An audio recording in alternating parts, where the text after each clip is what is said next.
Justifying circumstances and circumstances which exempt from criminal liability. Article 11.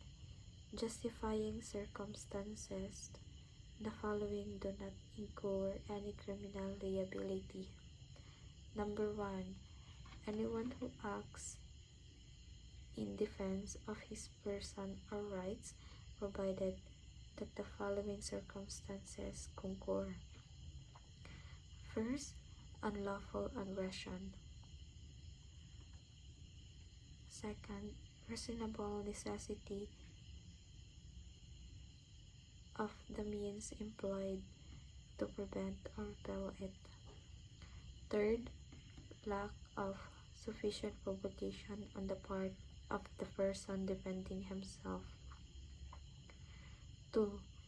Anyone who acts in defense of the person or rights of his spouse, ascendants, descendants, or legitimate or adopted brother or sisters,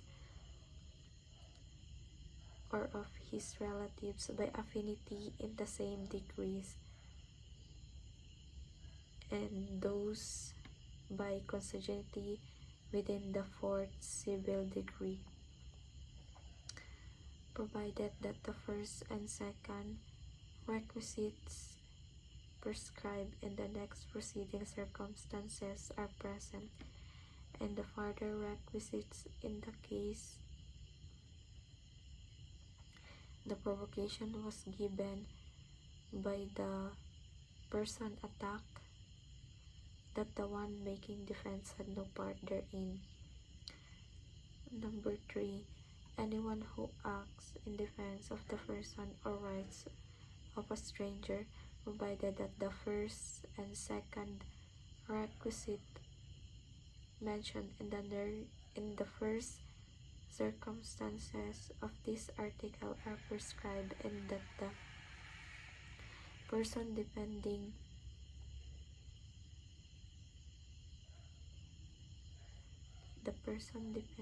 be not induced by revenge, resentment, or other evil motive. 4.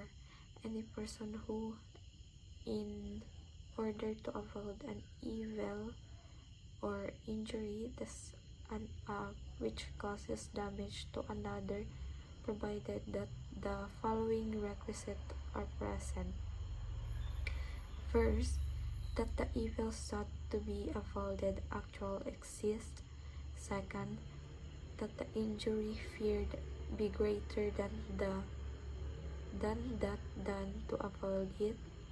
Third, that there be no other practical and less harmful means of preventing it.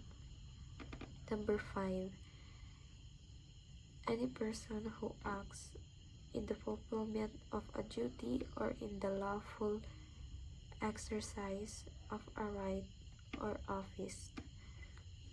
Number 6. Any person who acts in obedience to an order issued by a superior for some lawful purposes.